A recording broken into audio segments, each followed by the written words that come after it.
Today I have Krista Gorman on the show, and I'm so happy to have her.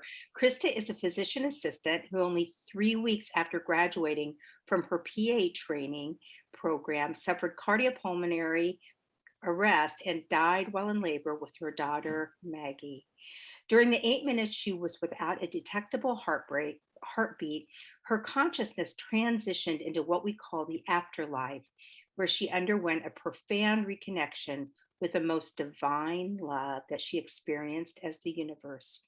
Krista is an active member of IONS, the International Association for Near Death Studies, and presented at their 2014 and 2015 annual conferences. She's also presented alongside her husband, who has also experienced an NDE, which is really fascinating.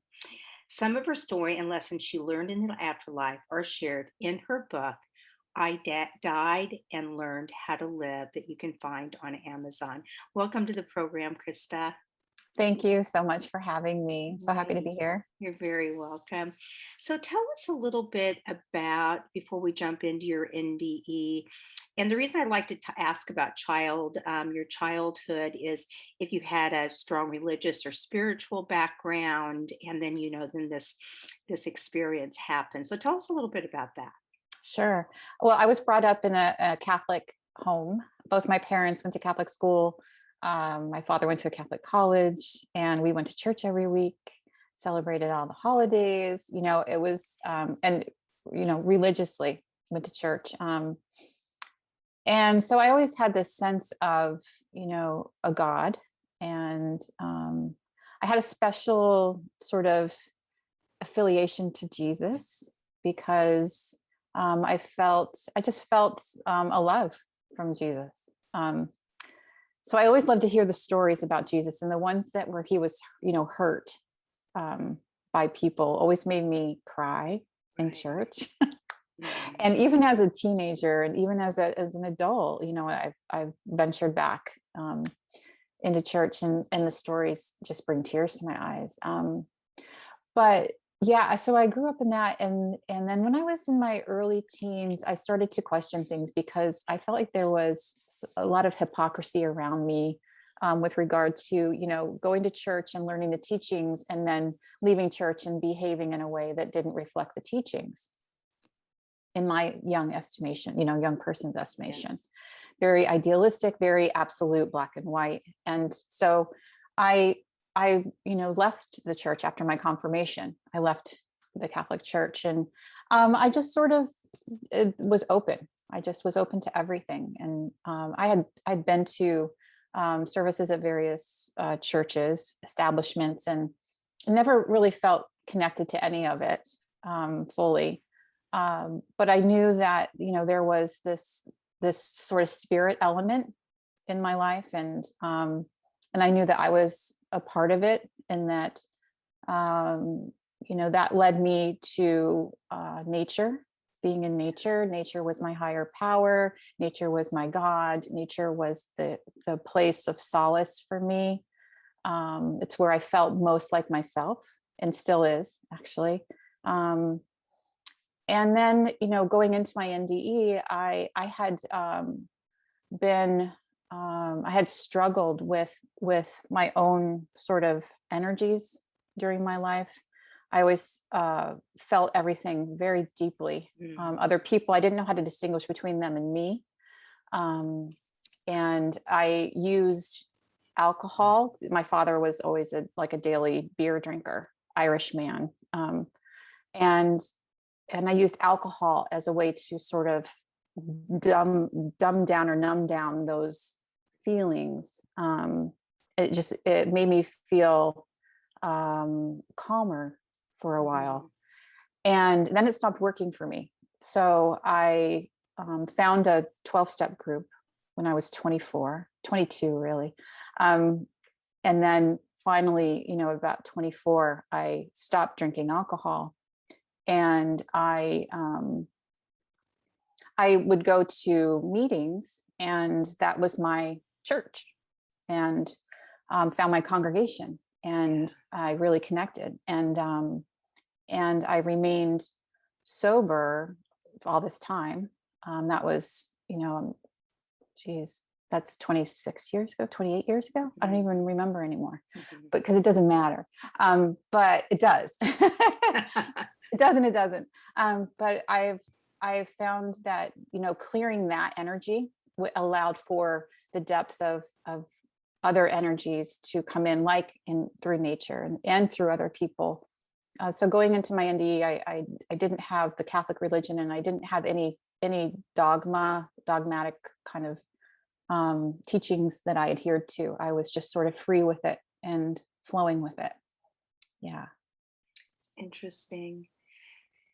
So in the 12-step program, also, it's a big emphasis on a higher power and on God, correct?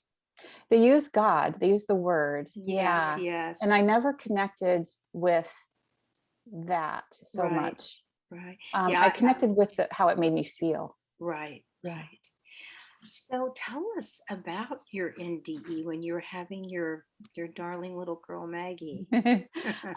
Yeah, she had to be, they induced me a week early before my due date because she had a problem with her kidney. And they said that they could do that and bring her into the world a little sooner to be evaluated and make sure that her kidney was okay. And so going into it, I was a little apprehensive because I knew from my training, I was a brand new PA. I just graduated 3 weeks before I had her.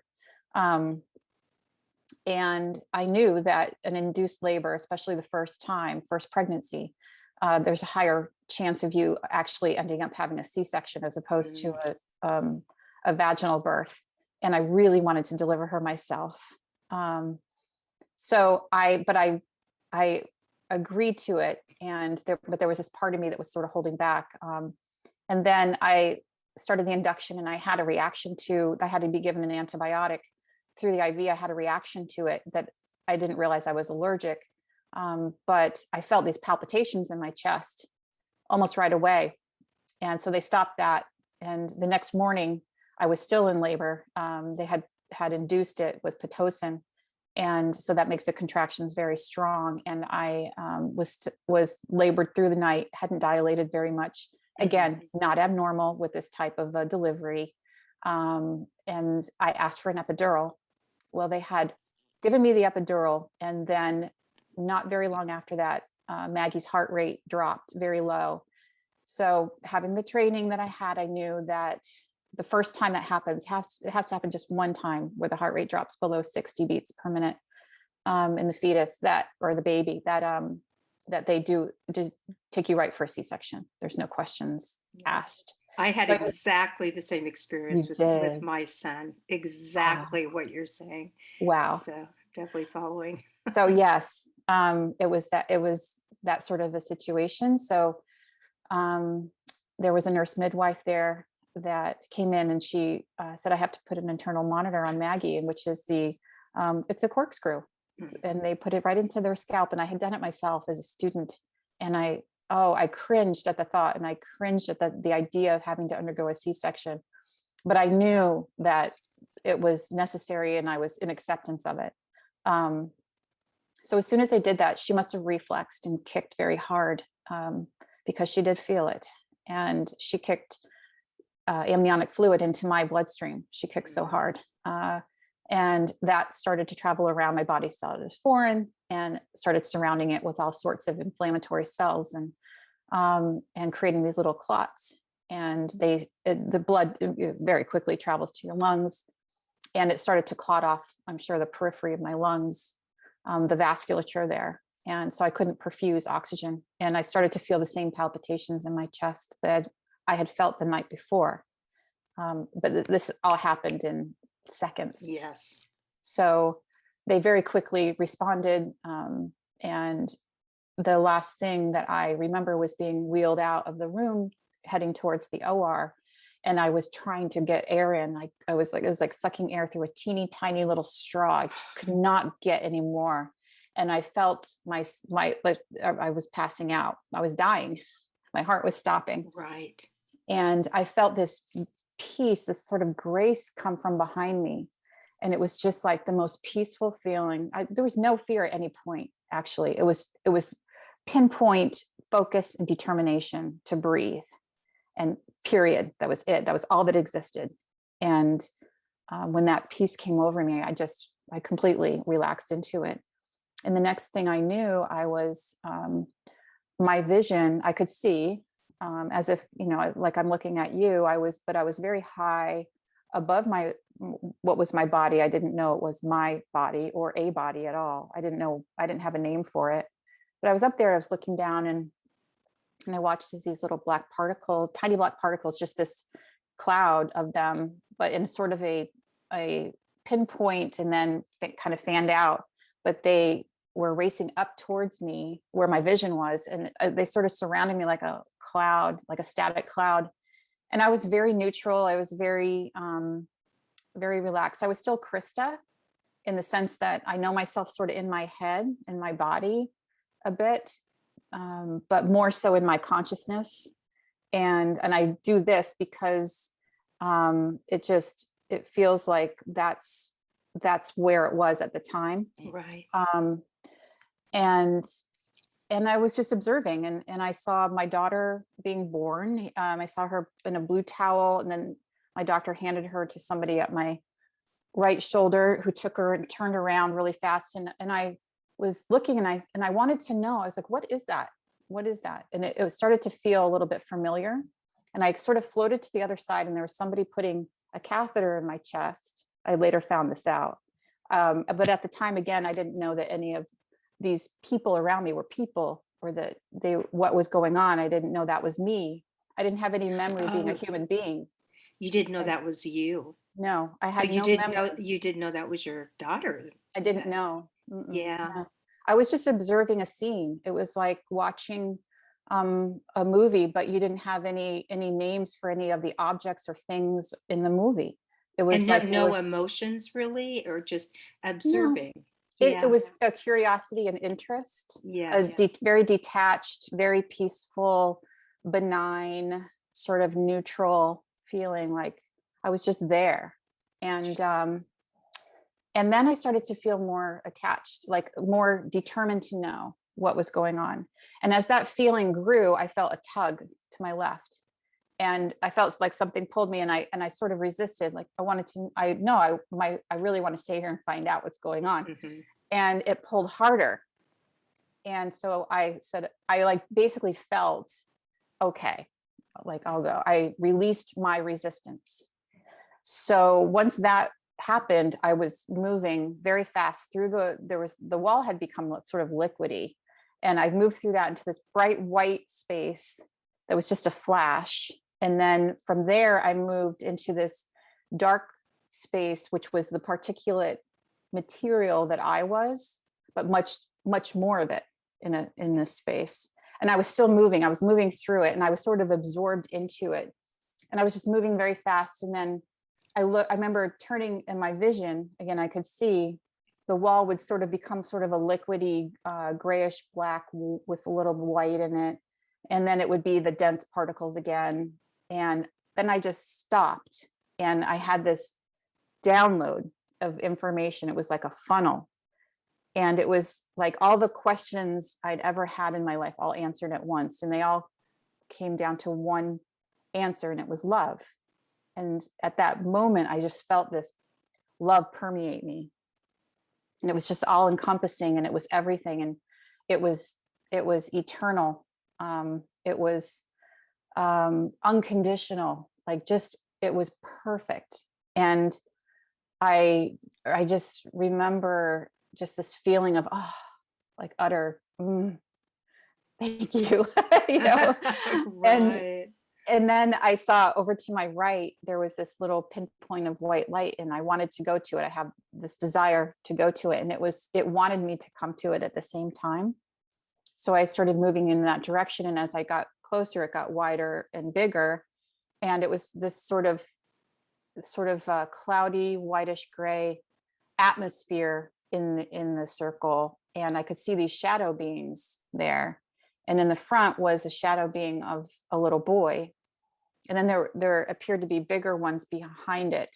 And again, all of this time, it's like this love, this sort of detached love curiosity, interest, neutral kind of feeling was there. Did it There feel was, more real? I'm sorry, I just have to it's ask this. okay.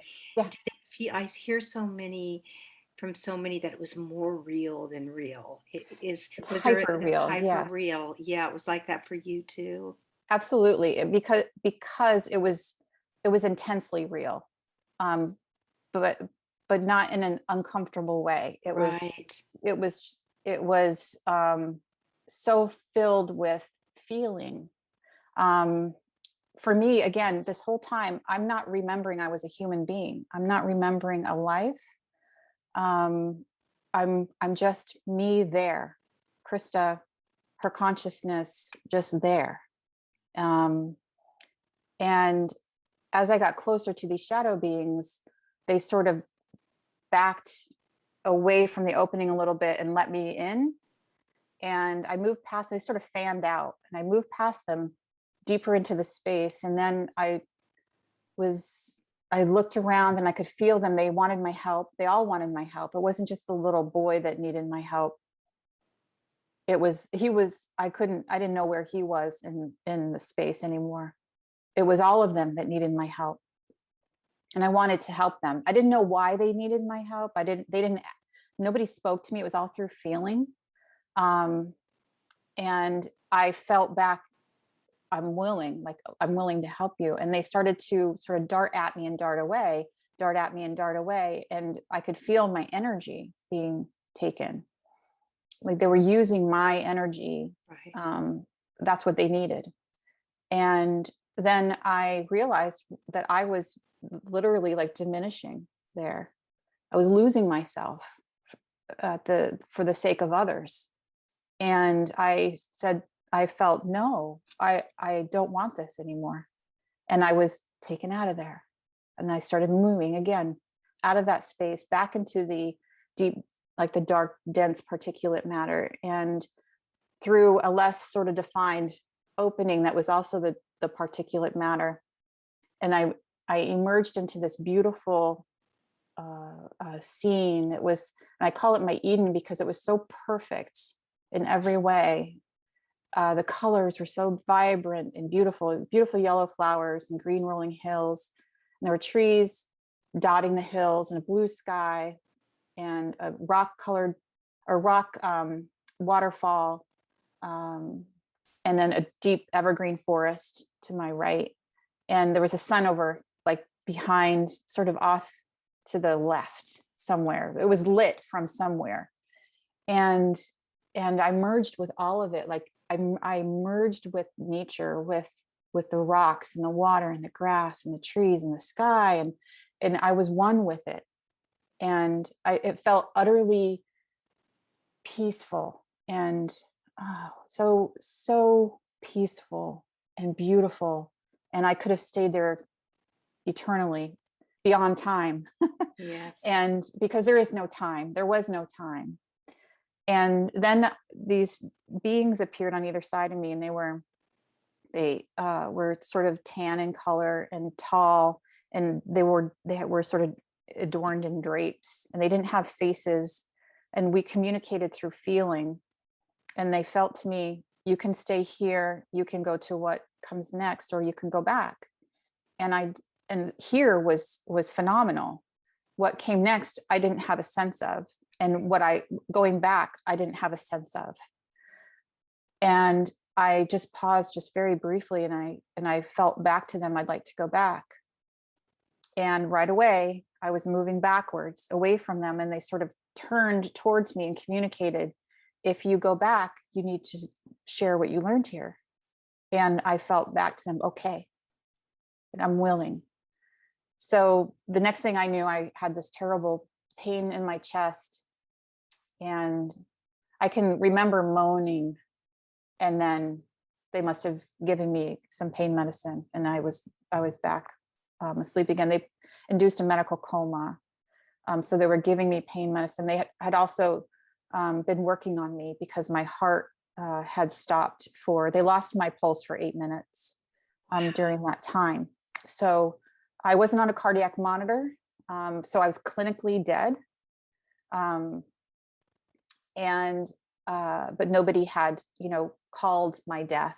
There was no one there, Right. who said like, she's not coming back. And then I came back. It was just for 8 minutes. They didn't have a heartbeat, and then they got one. So Had you ever heard of an NDE when this happened? When this happened not to you? not really. Like peripherally, I had heard. I was very pragmatic, very science Yes. focused. And as a PA, I was all about the science. Well, I had this spiritual kind of feeling and understanding and appreciation, certainly for nature, that I was very connected to. I didn't, I hadn't, explored anything else. And I remember seeing, it was on an Oprah show in the 80s as a teenager. I think I saw someone who was talking about a near-death experience, and that was the only exposure I'd ever had. Mhm. So it was all brand new to me. And I came out of that. They had to intubate me, and they took the tube out 36 hours after. And I was out of the ICU the next morning because I had climbed out of the bed and I had detached everything and said, I'm going home. I want to go home. And they're like, no, you can't go home yet. So then they moved me to a room, but then I was able to get some rest. So yeah. And where was Maggie at this point? She had to be moved to a different hospital. She had what they thought was a collapsed lung initially. It turned out she didn't, but she had an APGAR score. They score, infants Yes. 1 to 10. Hers was 1. She had a heart rate of 60 when she was born. She was very acidotic, like not consistent with life. Right. And but she perked up very fast. They moved her to a neonatal intensive care unit a few miles away. And so I saw her when she was 6 days old. That was the first day I saw her. It's funny because her and I were just talking about that this morning. How old is she now? She's going to be 22 in 3 weeks. Wow. Yeah. So, yeah, it was 22 years ago. And but I felt like, when they handed her to me, I felt like I already knew her. And it was like, yeah, I know you. Of course. Of course. Wow. So, Krista, what do you think? I can tell you're a very sensitive, empathic person. I can just tell. Mhm. And these shadow beings and this little boy, what was the lesson that you feel like you learned from that experience? Part of it. Well, it's my understanding and my experience that we create and co-create our experiences both here and in the afterlife. We have free will always. This never leaves us. So I feel that experience was created by me, my higher self, and for me by the greater universe in order to learn the lesson of choosing me first. Yes. So many of us have a real struggle with that. And for myself personally, I definitely did. And I continued to after my NDE. It's one of those things that I've finally sort of come to understand on a much deeper level, which is since I was a child, I have always felt this sense of, well, it's like, it's not just about me, it's about all of us. Right. Like, and that also was selfishness was never encouraged in my home. So it was a matter of, being taught the lessons from the humans that I was exposed to of being, it's not just about you, it's about everybody else. And also feeling that very deeply, truly, like feeling that like we are all in this. And so yeah, it was like I sort of lost my train of thought a little bit there. We were and just delving into that. yes, talking about how you learned from the shadow beings and this little boy that you needed to start taking care of Yeah. yourself. Yes, that was a lesson for me. Yeah. I was sort of checking in. Okay, Krista, you're on your path. Now, where are you with regard to this? Are you still losing yourself in the giving to others before giving to yourself first? Or are you able to give to yourself first? Mm, And I chose me in that scenario. And that's why they were there too. They were there to help me learn that lesson. right. And the little boy was the compassion evoker, the child that was Mm, vulnerable. And children, especially, I was just talking with a colleague about this yesterday. After I had my daughter, I could have worked in pediatrics before I had my daughter. And then I had my daughter, and suffering children, oh my God.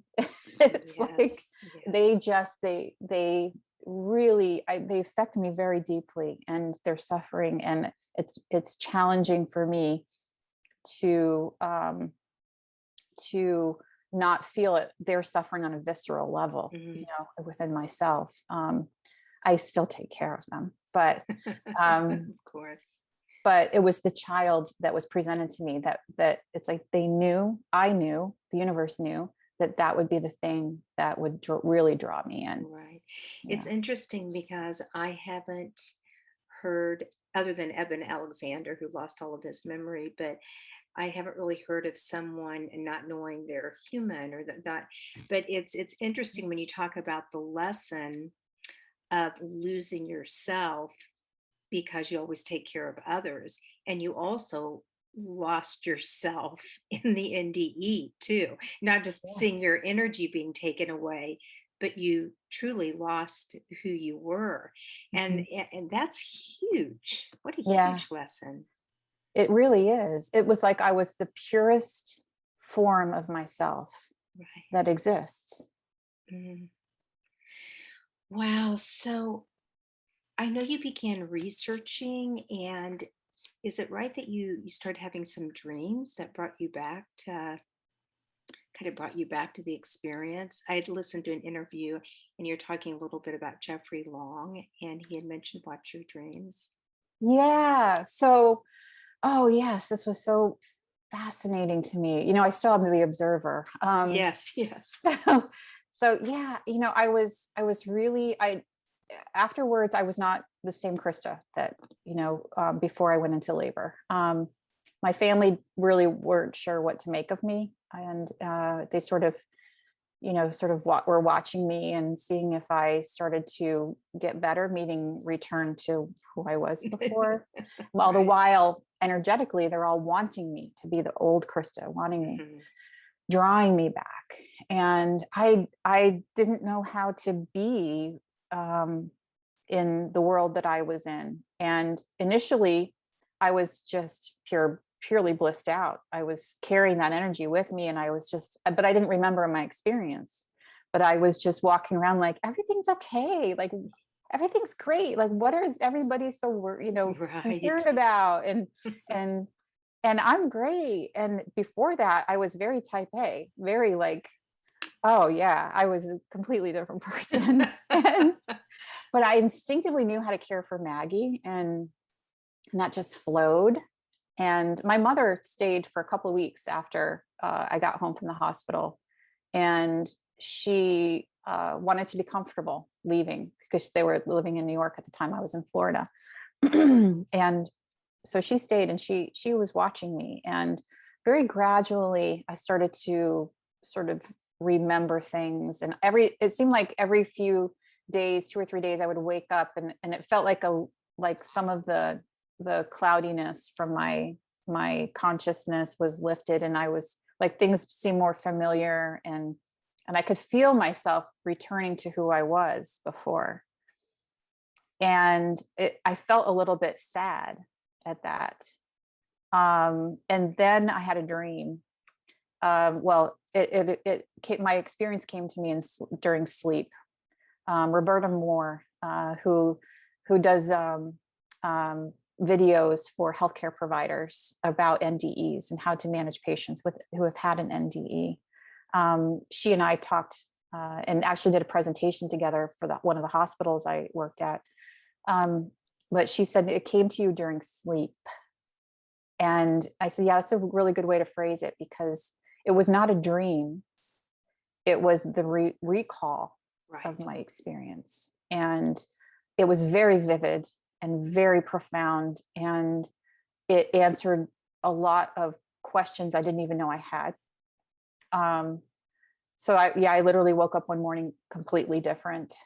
And I believe that sort of the universe gave me that space to heal a little bit before it revealed that experience to me, because I feel like before that I probably would not have given it any credit. I would have completely discredited it. I would have said, no, that was just my brain. That was just, chemicals or whatever. I would have found some excuse, because the message of it, sharing the love, we are love in our entirety. The information, the lessons, the answers to life's questions that I received were so profound that I had no idea how to share it. There's how do you embody that love in this physical body? How do you be that love, And so it was overwhelming. And I was a new mother. I had my now ex-husband. I was a new PA. I was going to be starting work in a little while. And I was feeling very overwhelmed with the 3D world. And so I just kept pushing my experience away. But in the meantime, I'm online, and this is in 2000. So there wasn't a whole lot out there, but I did find, I was looking for the researchers. I was looking for the scientists in this field. And I found Jeffrey Long, and I sent him an email, and I said, I think maybe something happened. I'm not really sure, because I didn't even want to divulge to him. And that's how afraid I was of sharing it. And he emailed me back very quickly, and he reassured me, and he said, pay attention to your dreams. And when I read that line, I started crying. I felt so validated, and so I'm getting a little, that's okay. It was like, I needed it. I needed it. So it was my life. From that point, I started to reach out a little bit. I found some other online groups. I found IANS, which was terrific. Although I wouldn't become a member for a while, I was sort of on the periphery. I did meet up with a couple people in the Florida, like the immediate area where I was. I had a lunch one day with a couple of ladies who had both had NDEs, and so I was okay with just that. I was good with just that. Have someone to talk to finally. Yeah. And for 10 years, I didn't know what to do with all of it. I just kept, every day it would be there, and I would just sort of push it away and try to live my life. And I couldn't mesh the Krista I knew myself to be and the Krista I was in my 3D life, my old life. Just struggled. So after about 10 years, I had stopped struggling, and I started to actively heal myself, because I was in a lot of emotional pain, and actually physical pain. And I knew that there was a remedy for it. And that remedy was to be who I was fully, and to integrate my NDE into my life. So that's what I started to do. Did you have any heightened awareness or intuitive, abilities, or anything that you felt that increased my NDE? My intuition, my intuitive nature, we are all intuitive. We all have this ability. What I found was that when I was most in ego, in and ego is very purposeful and very necessary, absolutely, and it's to be loved and appreciated. But when I was mostly in ego, I didn't feel good, and I would make decisions based on fear rather than love. And it became very simple for me. Eventually, it became very simple where, you know, okay, is this something that is a fear-based choice, or is it a fear-based, or is it a love-based choice? Is this a fear-based thought, or is it based in love? And my life became sort of a navigation using those parameters, and it just, improved and improved and improved from there. But How yeah, did that's really, intuition was really the big one. Right. How do you think that it changed you as a mother? I know Mm. you're a new mother. I mean, and Maggie was your first child? Yes. Yes, yes. So, yeah, how do you think it played in on your mothering? Well, I had a broader perspective of everything. I had the understanding that we're intuitive beings, that we intuitively know what it is we need. So her upbringing was sort of, had that as the foundation. So Yes. I allowed her as a parent to be who she was 99% of the time. There were times when it wasn't convenient for me, Yeah, yeah. you know, um, but those were necessary too. Those were necessary moments. But yeah, it really, that guided me. And then as I grew into my NDE, as I say, I integrated it into my being, and really delved into and explored it when she was about 10 to 12, was when I was really deeply like exploring and learning and growing as a spiritual being here. And I was teaching her what I was learning. And big part of Nice. my NDE was the law of attraction.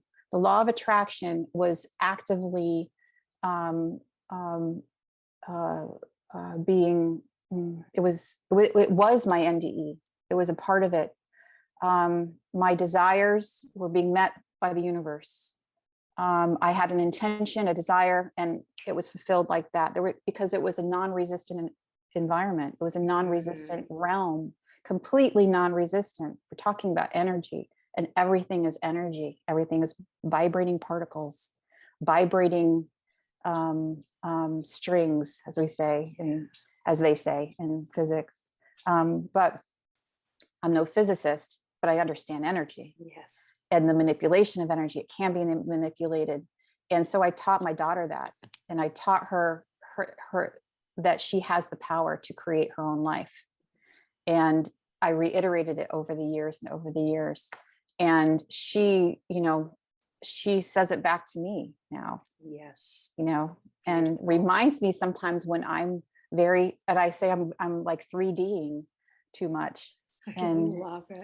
I and love she it. reminds me, mom, you have the power. Like, Yeah, yeah, thank you. yeah, You're right, sweetheart. I do. yeah. That's so beautiful. So, Krista, what would you say?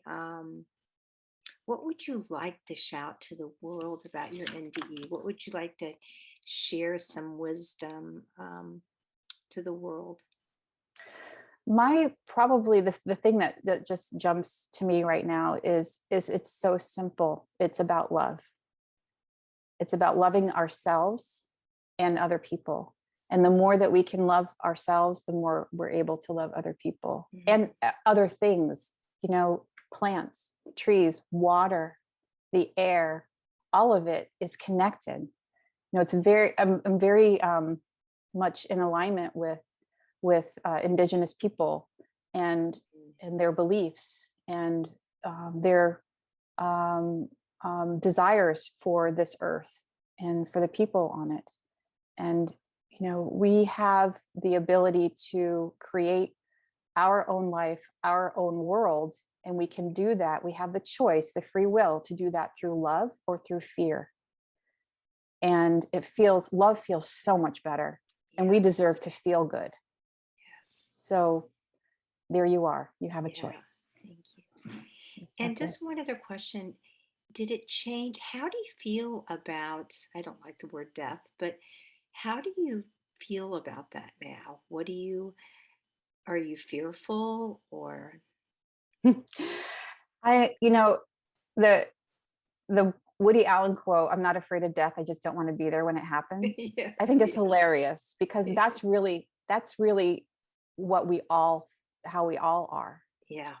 Because we all have the knowledge that death is not the end. We all know that in our the essence of our being, but we let ego layer that essence of being with fears. Yes. So no, I'm not afraid of death. Death is not the end. Absolutely not the end. It's the most natural transition. For me, it was like taking in a breath and letting out a breath. That Mhm. was as the ease of the transition. And then there you are. And it's the most beautiful experience. um, when we leave here, we all have our own experiences when we go, but this is temporary. This is temporal. We're in the space of time. There is no time. um, we leave all the attachments behind, but we bring all the love with us. Mhm. And you're still So, you. We're and you're still, still you. Yes. yeah. Yeah. Well, Krista, thank you so much. This has been so wonderful to have this conversation with you. And maybe you and your husband could come on together at another point and both of you kind of share your experiences together. Oh, that would be so fun. Yeah, yeah, Yeah. definitely. Yeah. Okay, and if people want to find you and your book, how would they do that? Okay, so I have a website. It's kind of like a blog site. It's kristagorman.net. And then I have a book, I Died and Learned How to Live, Yes. which it has the 12 principles for daily living, which is what I had to use to sort of come back to myself after my NDE and then living in this world for so many years as someone that I wasn't. Um, and so that is on Amazon. And yeah, and it can be downloaded or there's hard copies available. Wonderful. Yeah. What would you say your top two or three are for the 12 lessons? Oh, That's live, probably hard. live, well, live lovingly, Yes. live willingly, Mm, and live courageously.